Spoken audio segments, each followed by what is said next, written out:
Good afternoon. It's Tuesday, the 19th of June 2018, just after 1 o'clock. Welcome to UK Column News. Your host today, Mike Robinson, and myself, Brian Gerrish. Nearly midsummer, Mike, already. And well, Jens Stoltenberg has decided he had to write in The Guardian. It's quite incredible. Europe and North America need to stay united now more than ever. He's basically saying that the relationship between Europe and North America is at risk. So he, it is an incredible thing that Stoltenberg is writing in this tome. What does he have to say? Well, he's meeting Treason May on Thursday. He's looking forward to that. And he said that since the alliance was created almost 70 years ago, the people of Europe and North America have enjoyed an unprecedented period of peace and prosperity. But at the political level, the ties that bind us are under strain. There are real differences between the United States and other allies over issues such as trade, climate change, and the Iran nuclear agreement. These disagreements are real and they won't disappear overnight. In fact, nowhere is it written in stone that the transatlantic bond will always thrive. That doesn't, however, mean that its breakdown is inevitable. We can maintain it and all the mutual benefits that derive from it. So this is another voice joining to the European voices that are, shall we say, concerned about the direction that Donald Trump is taking at the moment. He's clearly starting to look east well, not only looking at Korea and China, but also Russia, as we'll come on to in a second. Stoltenberg's, perhaps unsurprisingly, Stoltenberg's comments reflected in this Atlantic Council article, Avoiding a NATO Train Wreck. Have a look at that. Now, well, there's a couple of things that could possibly be at the bottom of this. The first is this, which if we go back to May last year, Donald Trump at the inauguration of the new NATO headquarters, and it is a fantastic building, isn't it? Good value for money there for the taxpayer. But he was helping open that building. Greenhouse, I think it is, Mike. Well, it's a greenhouse. Yes, this is just the walkway into the building. This isn't even the building. So anyway, you can see the arrayed great and good leaders of NATO standing beside Trump there, and of course he gave them a very hard time about the fact that they're not contributing very much money into the NATO budget. Well, Jens Stoltenberg can't be complaining too much about that because he would always like to see NATO leaders giving more money into the NATO budget. Even the UK is on Trump's hit list over this one. He wants to see them putting more money into defence. Don't think it's that quite so much as this, because as many people now recognising in the US press at least, Donald Trump is absolutely determined to have a summit with Vladimir Putin. And well, this particularly has Theresa May hopping mad. There's no stopping him, according to this article from Susan Glasser, in the New Yorker. There's no stopping him. Trump insists on a Putin summit. Of course, this follows on from the meeting with Kim Jong-un. And the article says, now Russia experts inside and outside the US government are bracing themselves for a formal announcement of the summit, which is likely to happen as early as July, when Trump will be in Europe for the annual meeting of the NATO alliance. Now, according to Reuters today, the Kremlin says that there won't be a meeting before the NATO summit, but it still could take place immediately afterwards. Negotiations, the New Yorker article says, got serious after Trump ignored his aides' do not congratulate, all capitals warning, whenever he was due to be making a telephone call to Vladimir Putin on his re-election. Trump invited Putin to the White House. Glasser says that this isn't very likely. This is what Patrick said yesterday, in fact, when we were discussing this subject. Not very likely that Putin will come to the White House or that Trump will go to Moscow. Much more likely that Austria will host this. Trump's pursuit of a one-on-one with Putin mirrors his spur-of-the-moment decision to meet with the North Korean leader, a major policy move carried out in spite of his advisors, not because of them, and little genuine support for either Republicans or Democrats. Trump has increasingly acted like a president unbound, undeterred by the troublesome policies that would make a Putin summit unimaginable at this point in any other presidency. So we watch with interest because his determination, it seems, to go his own way is not only being met with the ire of Theresa May and the other European leaders, but also from people within his own administration. It's an incredible situation, Mike, and of course we've got the football going on at the moment. I very, very, very rarely listen to football, but I did listen to some of it in the car yesterday evening, early evening. So we're prepared to play football in Russia, but we mustn't have any dialogue with them as to whether we could stop the next world war. No. Remarkable logic, isn't it? Absolutely. And of course, how did the BBC help the whole process? Well, the BBC concentrated on the fact that there were unfortunately some little flies causing problems to the overpaid footballers in the stadium. And the BBC went on and on and on and on about these terrible little flies. They didn't bite, Mike, and nobody said they bit, so it wasn't a problem you got bitten by the flies, but there were these flies, and that became the centre of the BBC's reporting on the football. Yes, well, we'll come on to a bit more of that later on. Of the BBC, yeah. Yes, indeed. And the attacks on Russia. But anyway, what a Turkey. Well, this is related to NATO, in fact, because, well, Turkey has really hacked NATO off and everybody in the West, and not least the United States. So what's happened is that Turkey now has been removed from the F-35 program by the United States. At least there's a suspension of deliveries on F-35 jets to Turkey and also parts for jets to Turkey. Well, what did the Turkish Prime Minister have to say about this? Ankara will not abandon the purchase of Russian S-400 systems despite US Senate decision to block F-35 supplies to Turkey. So Turkey, as we have mentioned before, determined to get hold of some S-400s. NATO and the West not very keen on that. They don't want this mix of Russian and NATO systems in Turkey. So the United States decided to stop Turkey getting hold of F-35 parts. Now this is a real problem, Brian, because of course Turkey is going to be responsible, or is supposed to be responsible, for the maintenance of Britain's F-35 engines. That's an incredible statement, isn't it? Yes. So we're in a pretty difficult situation. Britain can't get its F-35s maintained because Turkey has been shut out of the F-35 program. It's quite an interesting... And it would be foolish to think that we should perhaps maintain our own F-35s. Yes. We should actually have people leaving school, being trained, put through apprenticeships, developing the skills necessary to work on high-tech equipment like that. That would be very bad. We need Turkey to cover that role for us because, of course, the country is simply being dismantled in front of our eyes. Well, I mean, the F-35 is a comedy that just keeps on giving. It's amazing. Okay, well, let's see how Westminster is going to solve these problems, because our illustrious Defence Committee has been meeting. This is the lead gentleman, Julian Lewis, the chairman. Some quite extraordinary stuff coming out here.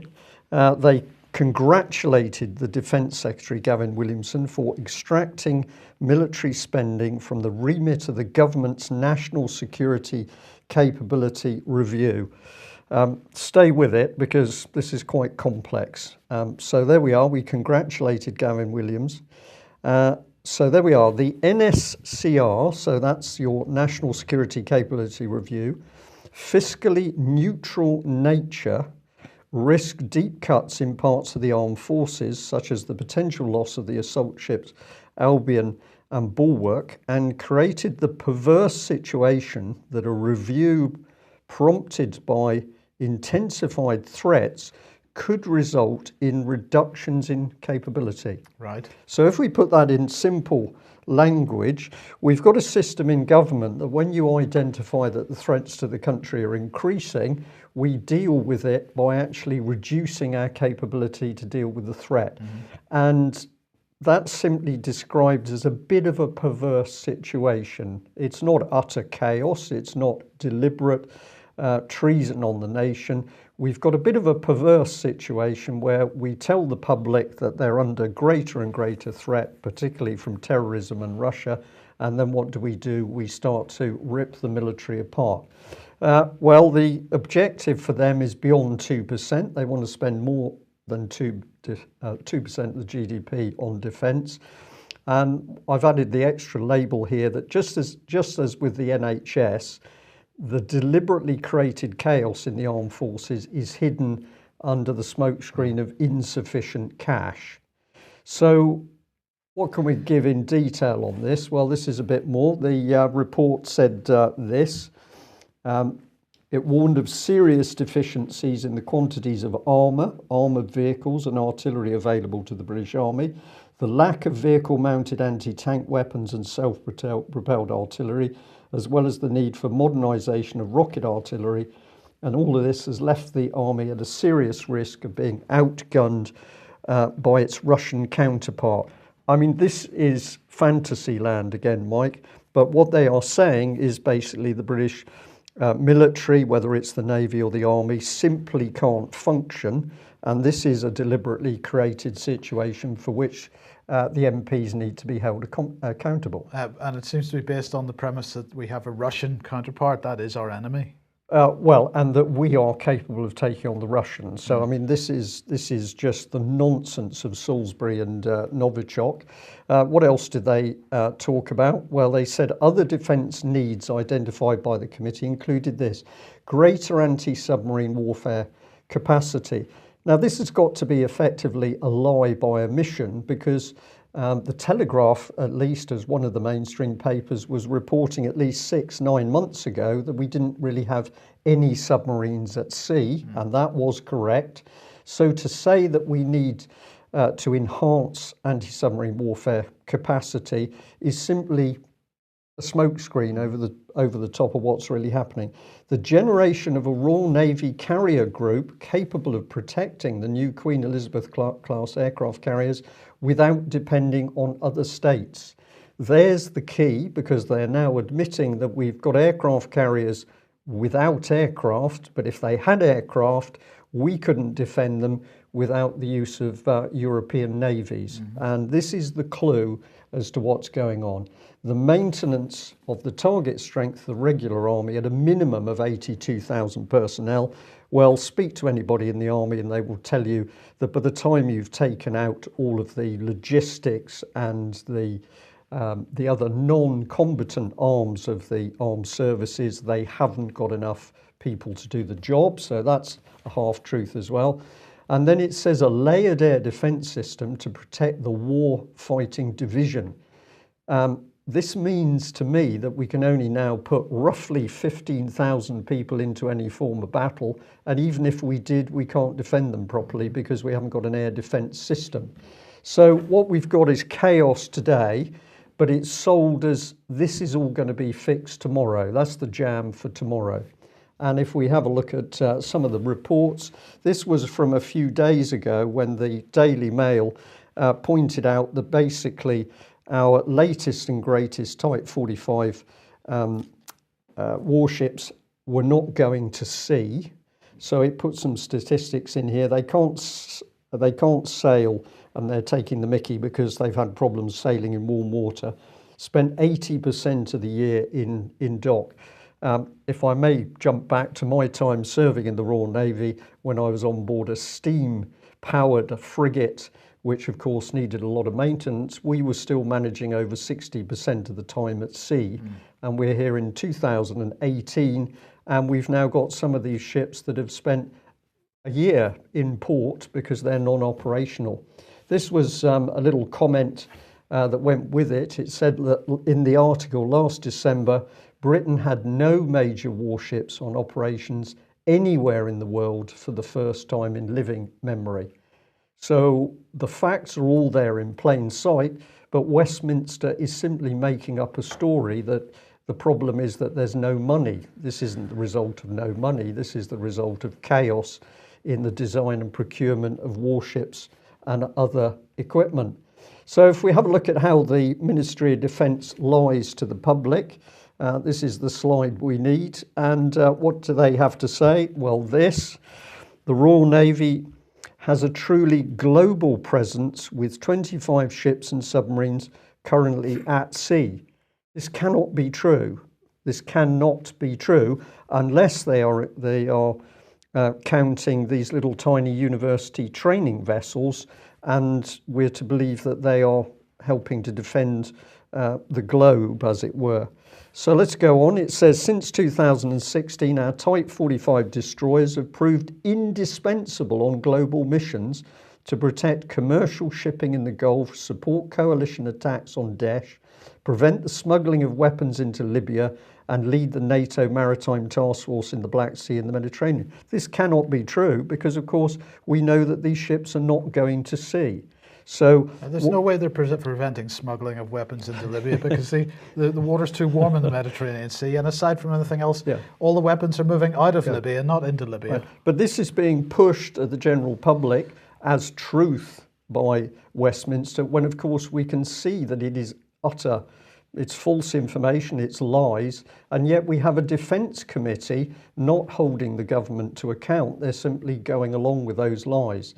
Well, if you haven't read any of the material on UK Column about the huge gaps in Britain's defences, this is one of a number of articles. And of course, David Ellis from Strategic Defence Initiatives has written a huge amount of information where we've been warning that the real reason we have not got a military at the moment is because the British military has been sacrificed in order to drive full EU military unification.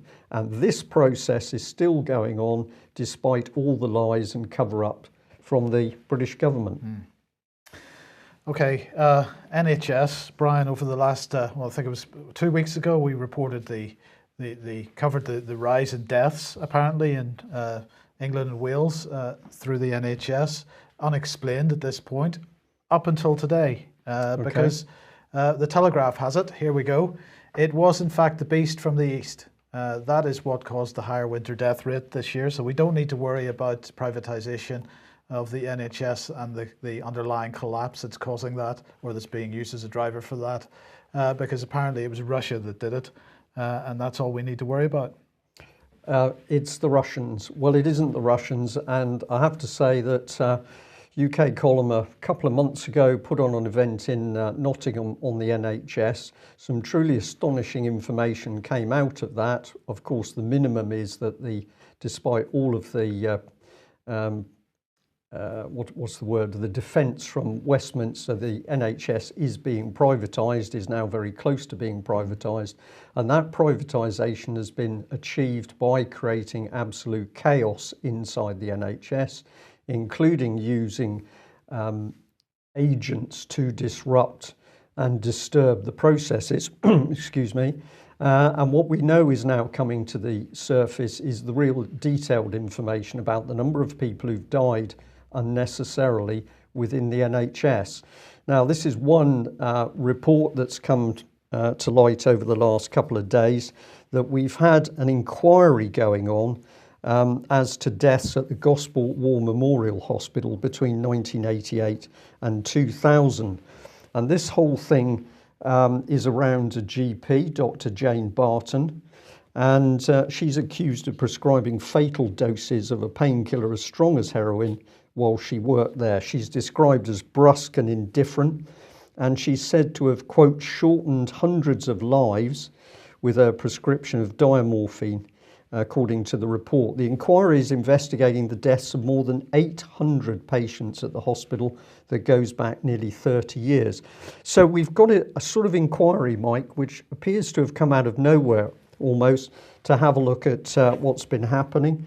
The report's set to be published tomorrow, and I was fascinated to see that former Bishop of Liverpool, James Jones, has been conducting this 4-year £13 million inquiry into the matter. So we've got the deaths of 800 people at least, and we have an inquiry into those deaths which lasts 4 years and is carried out by a bishop. I found this fascinating. Should this not be a criminal inquiry? Well, this is what I was curious about. So if we have a look at some of the information that the Daily Mail has put together, and I'm going to say credit for what they've done because there's quite some detail here. They give this timeline. I'll give you a little bit of it. August 1998, Gladys Richard dies at Gosport War Memorial Hospital. Her daughter Gillian has been complaining of her mother's care before her death. And in October 1998, the first, quote, police probe into the hospital is launched. It lasts 3 weeks and then it's dropped.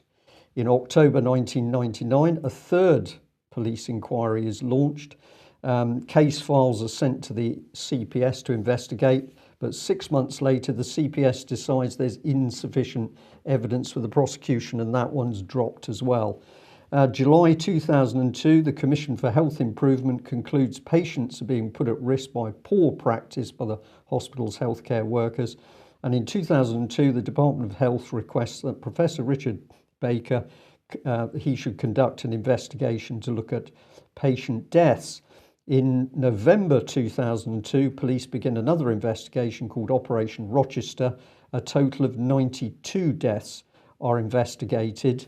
But what is happening is this is all being passed to and from the Police Complaints Commission, because of course people are asking why the police are not doing their job.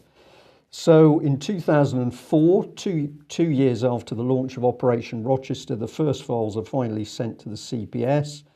The IPCC boss apologises for the, quote, unacceptable length of time the probe has taken.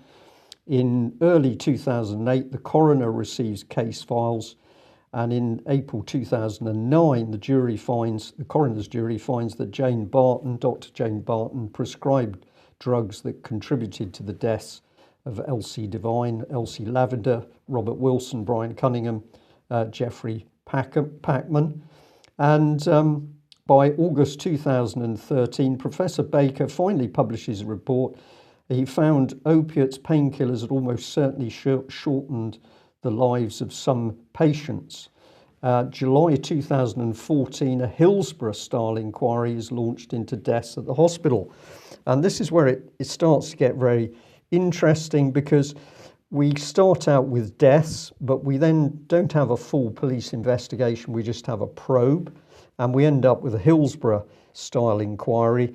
Well, just remarkable, of course, that it was this same James Jones who was heading up Hillsborough, and here he is being knighted.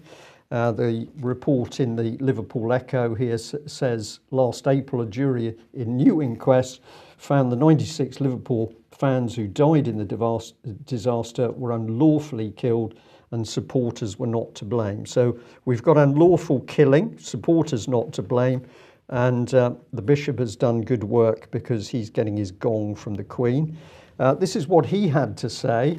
When you listen to the families, they say that their struggle has not just been for them and the 96, but they believe that what they've been working for is of importance to the whole nation. I'd thoroughly agree with that part of the statement, but it's the second part that made me think. Because the things that have happened, because the things that have happened to them, sadly have happened to other people, and we've got to listen, and hopefully by listening to them become a better nation. We're not going to do anything about it. We're just going to listen to what people have to say. And is this not a matter for the police? Well, this is the end of the article about the Gosport Memorial Hospital. And this caught my eye because this is a gentleman. The elderly gentleman has died. The father has died. The son has now died as well. But this was a quote from the son. He whispered, "Help me, son, they're killing me." I said, "No, they're not, Dad. They're trying to do their best for you."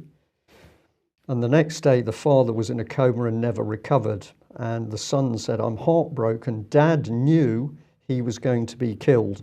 And what I found particularly poignant about this, Mike, of course, is the key question is, was he killed or was he murdered? We still have no proper police investigation to what's gone on here.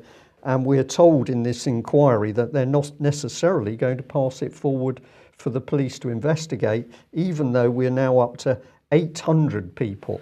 So is it the case then that that whether the police investigated properly is outside the scope of this inquiry? Oh, who knows? Who knows? Because, of course, the government set up the inquiry. Well, shouldn't the government have gone straight through the Home Office and said, this is essentially a potential murder inquiry for the police? But what UK Column can say to our audience today is, for the information that's been coming into us over the last 2 years, 800 is a tiny fraction of the total number of particularly elderly, but also other vulnerable patients, young children, for example, dying unnecessarily in hospitals, for which there is absolutely no investigation. And of course, if you're over 80 now, your death certificate can simply be signed off as died of old age. And that is what's happening. So if you've not listened to this interview that I carried out with Dr. Mark Jones, suggest you have a listen to it on the Dispatches from the Front, Mechanics of Modern Murder, Part 1, in which Mark Jones, who has a great deal of experience in the NHS and certainly with their statistics, is talking about the reality of what started to go on in the NHS. And I'm going to add, Mike, I don't think this is accidental, because if you talk to the staff in the NHS who are deeply concerned about what's going on, they are starting to say this is part of a deliberately driven breakdown of the NHS. Who does it possibly help? Those who say, well, we need to ditch the NHS because we need an American-style privatised health insurance system. It's unbelievably serious stuff. Yes. Now, serious comment for Brexit voters here, because I'm finding the approach of the Leave campaigners increasingly problematic. This is a graphic that they were tweeting out today from Leave.eu. The sabotage continues. The unelected House of Lords continues its quest to derail the will of the people. Now, I'm not going to say that there are no problems with the House of Lords, but I am going to say that if there are problems with the House of Lords, that those problems have been created by Tony Blair and by David Cameron and by Nick Clegg and by Treason May. And here we have the Leave campaign compounding those problems and calling for the removal of the House of Lords. Now, it staggers me that the Leave campaigners seem to trust up to a point the Conservative Party to deliver on Brexit. Okay, in the last 2 or 3 months they're getting a little jittery about it, but up until now they have been trusting this. And here they are pushing forward with a long time Tory and Labour agenda to undermine the constitutional arrangements of this country. And I've got to say, who's right front and centre on this? It is Nigel Farage. And if Leave campaigners, if Brexit campaigners are not able to get to grips with what is being done under the veneer of Brexit at the moment, and the destruction of Britain's constitution is one of the fundamental things which is being done under the veneer of Brexit, then we are in real trouble. Because if now we have Brexit campaigners getting on board with a long-time policy of the British establishment, I don't really know what else to say about that. People have got to take a step back and actually look seriously at what is being promoted in the name of Brexit at the moment. Well, the country's under massive attack at the moment, Mike, and all of the information coming in and we're seeing and sifting through on a daily basis shows that. We've got more to come on the BBC in just a few minutes. And in the meantime, the Brexit fraud continues, with Michel Barnier giving a speech at the European Union Agency for Fundamental Rights. And he was really concerned that the UK is going to he's going to lose the benefits of cooperation following Brexit. He said the UK has decided to leave the EU's institutions, structures and safeguards. No, we haven't. Theresa May has stated on multiple occasions that she has no intention of doing that. She is going to renegotiate or going to negotiate the new partnership with these EU institutions, structures and safeguards. He went on to say it will be a third country outside Schengen and outside the EU's legal order. That is a fact, and facts have consequences. The UK's recent paper on security expresses the desire to keep the benefits of EU membership. That is understandable when you look at what we've achieved together as a union in internal security together. He said the trust does not fall from the sky. There's no magic wand. As I said in Lisbon in front of the Federation of European Law, This trust is founded on an ecosystem based on common rules and safeguards, shared decisions, joint supervision and implementation, and a common court of justice. Well, Mr. Barnier, that's why we're bringing all EU legislation onto the British statute books. That's why the British government has stated that with our future trading arrangement, under certain circumstances, the European Court of Justice will still have jurisdiction.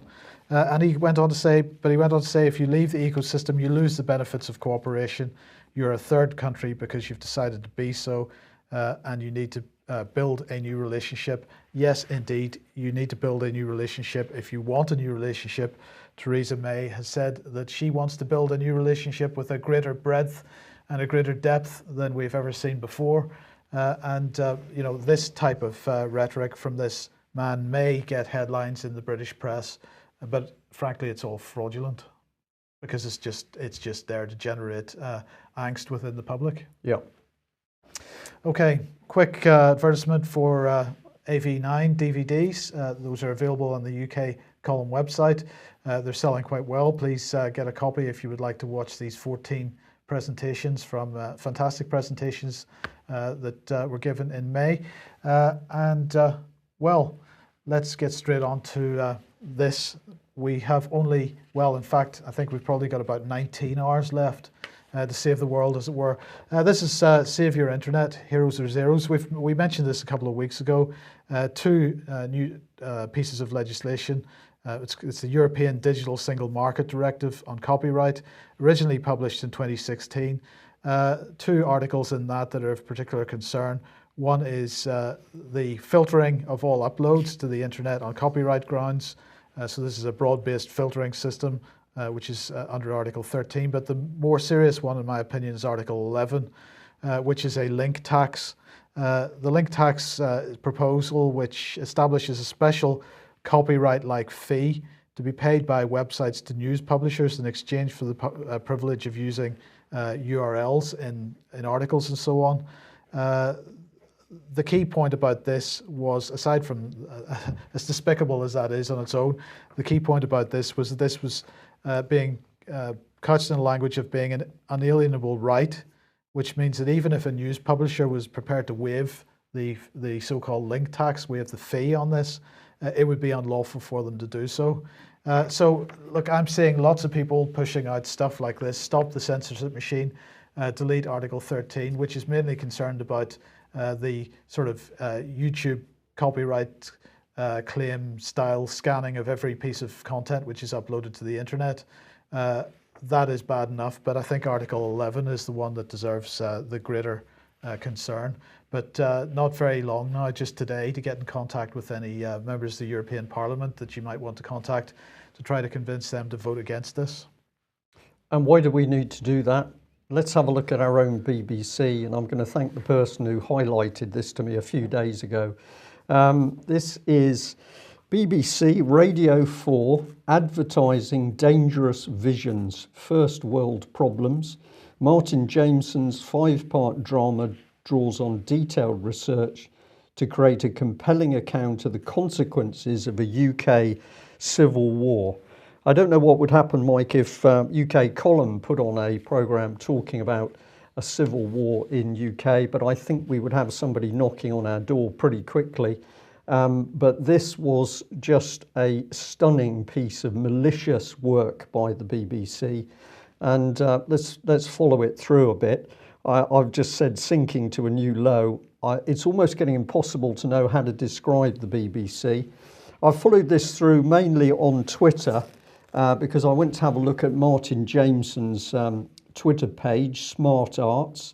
This was one of the tweets here from BBC Radio Drama. Catch up with the first instalment of First World Problems, a compelling and human account of what civil war in Britain could do to us all.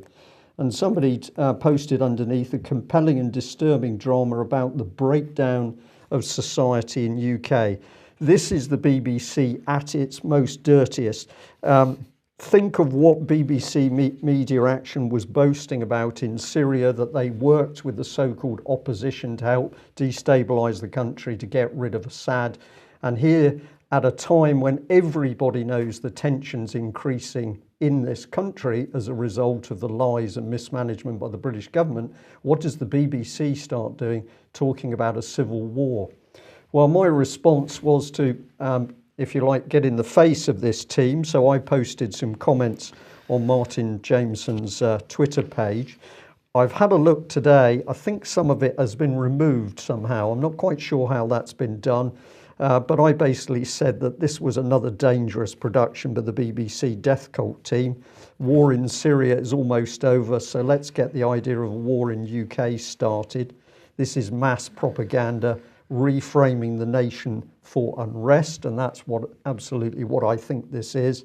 There was a tweet that I found where Martin Jameson is snickering about this and promoting the death cult bit as being quite a good label for the BBC. So just astonishing. Here's the team. I think the gentleman on the right is Martin Jameson. He seems to fit his own Twitter image. And what do we describe these people as? Smirking, giggling.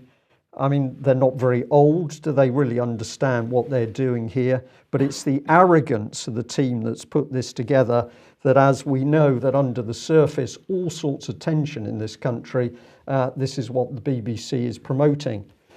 So this is another tweet that I came across. Let me just bring this up on screen.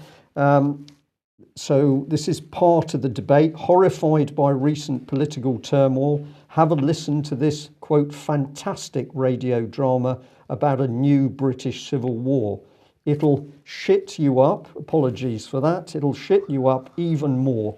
It's like a threads for the modern age. Now this expression was then pushed around by a number of people as a good description of what this programme is about. I posted some comment. I described on the Twitter page that it was utterly disgusting. Real war is death, destruction, suffering, and for you it's a joke as it'll shit you up. This is BBC language, not UK column. And I reminded them of what BBC Media Action had been doing in Syria. So, Mike, this stuff is just almost unbelievable, that we've got £3.74 billion of government propaganda machine helping to promote war and violence, not overseas now, but to do it inside UK.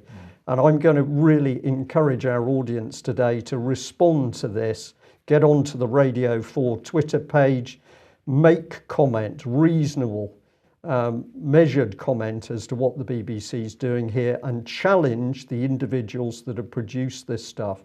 The agenda is to ramp up civil unrest in this country. It's the reason that we've been warning and warning about people getting involved in any form of violence on the streets, because of course if there is that violence, the UK government can crack down with all of the assets that it's put together. And if you want a good example of the danger of that situation, perhaps we should focus on Devon and Cornwall Police's own Sergeant Tangy, who clearly is desperate to be able to use his automatic weapon on the streets of Britain. So really dangerous stuff, Mike, and from the BBC, just utterly appalling. Okay, Treason May yesterday held a roundtable for social enterprise chief executives in Downing Street. It had the likes of people from Social Enterprise UK, Big Issue, Community and Social Enterprise, Crime Representative, Voluntary Community and Social Enterprise, Tamil Community Housing Association, the Big Issue Group, as I say, London Early Years Foundation, Big Society Capital, ADAPT, Rochdale Borough-wide Housing, and so on. Very interesting. So the press release says this afternoon the Prime Minister hosted social enterprise CEOs and leaders from a range of sectors, including education, health, transport and housing, for a roundtable on Downing Street. And this was really what she was saying. My vision is for a society that focuses on the responsibilities we have to one another, and where all sectors, not just the state, play their part in tackling the challenges facing this country. Now, what were they discussing? Procurement, how the government can protect and expand the role social enterprises can and should play in a public service economy. But look, what is this about? It is the Fusion Doctrine being developed in front of our eyes. It has been being developed for a long time, but at the heart of it is communitarianism. This is the third way, Tony Blair's third way, which became David Cameron's Big Society. It's now Theresa May's Fusion Doctrine. It's communitarianism, a compromise between capitalism and communism. Communitarianism is not fascism, nor is it communism, but it's a synthesis of these opposing ideologies which preceded it. It draws government, business partnerships from fascism and employs group decision-making from communism. It resembles a corporate state in which the elite will work under capitalist rules to continue generating wealth, while the working class will be controlled by communist model laws. The communitarian synthesis incorporates not only elements of fascism and communism, but also globalism. And of course, communitarians believe that attaining a healthy society involves the successful merger of all three sectors of society. That's the public sector, the private sector, and the charity sector, the social enterprise sector. We have published a number of articles on this over the years. Here's one from 2010, Our Common Community, one from 2010, another one from 2010, Abusing the System Through NGOs and CSOs. Another one from 2010, Lifting the Veil of Secrecy, one from 2011, just called The Big Society. And not just us talking about it, this is James Dellingpole in The Spectator saying communitarianism is a freedom-hating totalitarian philosophy like any other. This is what is being built around us at the moment. Well, while this seemed like a very gentle little meeting of Theresa May, a little round table with Theresa May and all these chief executives from civil society, this is what she's building, and it's not pleasant. It's extremely unpleasant, and the language is so important, Mike, because many of the words that the government ministers and civil servants are using, these are words where we think we know the meaning of the words they're using, but in fact the words are being used in a different way. An example is independence, which of course is being bandied about north of the border. Most people in Scotland believe that means full independence for Scotland, but of course it doesn't. It simply means a brand of independence inside the European Union. Language is key to this, understanding it. Yes. Now, a quick reminder that Reverend Andrew Ashdown is speaking in the Rye Bakery in Frome in Somerset on Friday night, beginning at 6 p.m. I'll be there. Hope to see as many people there as possible. Matthew Hancock has been up to his tricks again. This time he's launched a call for evidence for the future telecoms infrastructure review. That was announced last month in the industrial strategy, the so-called industrial strategy. This is a cross-government review, apparently, led by the Department for Culture, Media and Sport, Digital Culture, Media and Sport. And it's going to assess whether any additional policy interventions are needed to create conditions for long-term investment in world-class digital connectivity that is seamless, reliable, long-lasting and widely available. Now, when I read that, any additional policy interventions, I was interested to know what he was talking about. But anyway, here's what he said. We in the government are absolutely determined to ensure the country has the telecoms infrastructure it needs to meet the needs of consumers and businesses today and in the future. We're also determined to be a world leader in the deployment of 5G mobile technology. And when I had a look at the documentation that goes alongside this, it says that 5G has the potential to transform the way people and businesses use wireless connectivity, but it is a technology in development.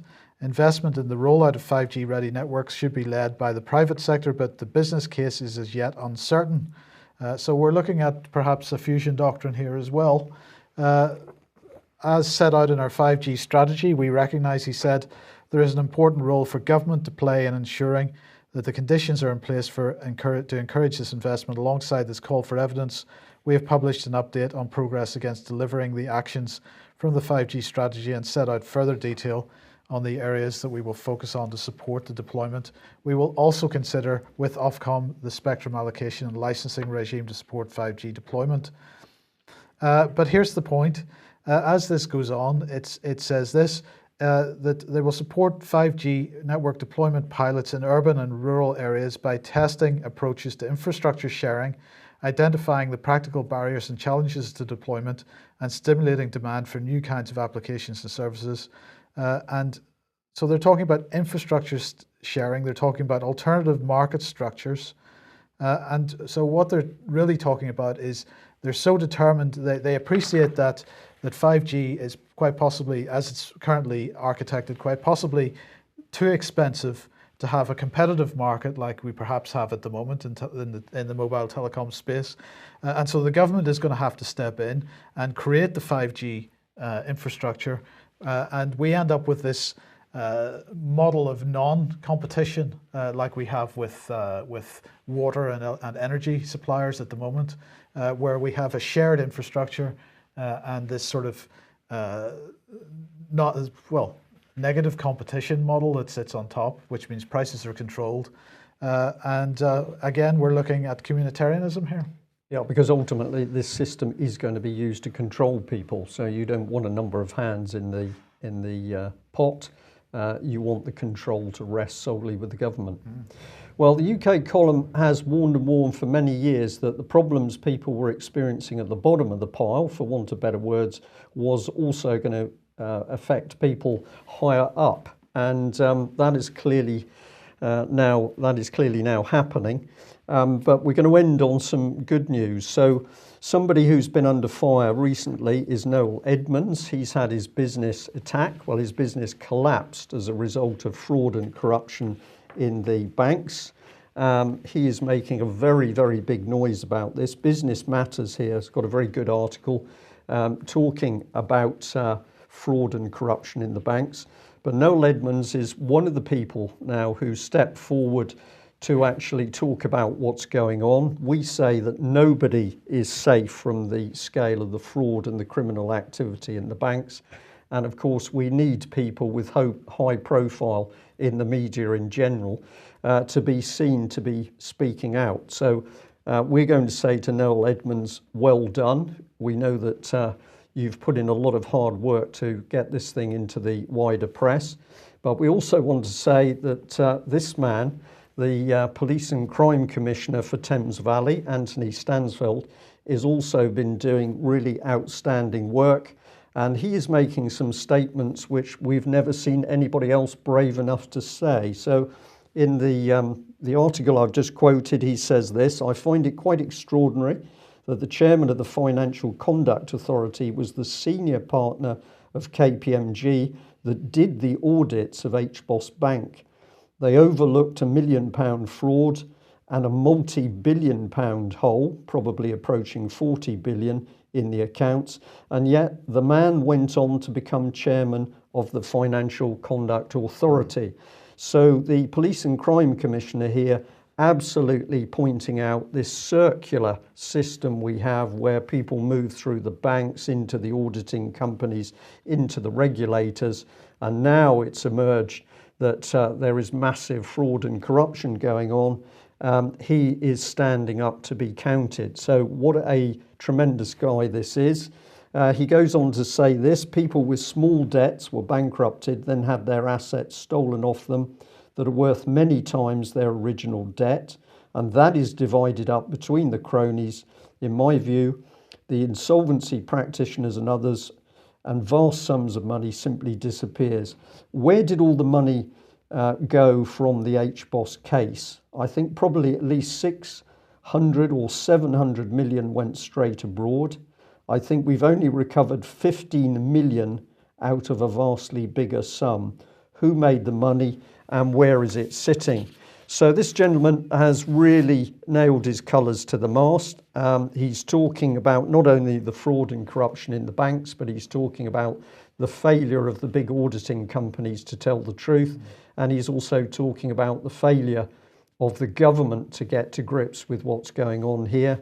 And what he's also pointing out is that where the police attempted to get to grips with this, of course, the police and the fraud office itself simply didn't have the resources to get in and mix it in this scale of fraud. So he's also calling for major changes to the fraud system in order to hold these banks to account. I've got to say, Mike, this is another person who I think the courage it's taken actually for somebody in his position to come forward and start talking about this is really incredible. And I know that one of the things he's experiencing at the moment, of course, is not a lot of help and support from members of Parliament or the government departments such as the Treasury, which you would have expected in a proper world to have said, well, we've got to get to the bottom of what's going on here. So probably we'll end by saying to our audience today, this man, like John Wedger, is a man who's been prepared to stand up and be counted. He needs praise and support from the general public to push through the good work that he started. It's happening though, Mike. We're now starting to see people standing up to be counted. Noel Edmonds, of course, because of the personal hit that he's taken. But this police and crime commissioner is simply doing it because, as he says, this is criminal activity and it's got to be stopped. We'll end there. Thank you very much for joining us. And a very big thank you to people who've sent us some donations over the last few days. This is greatly appreciated. And of course, it's your support that keeps us going. Thanks for joining us. Bye-bye. Bye-bye.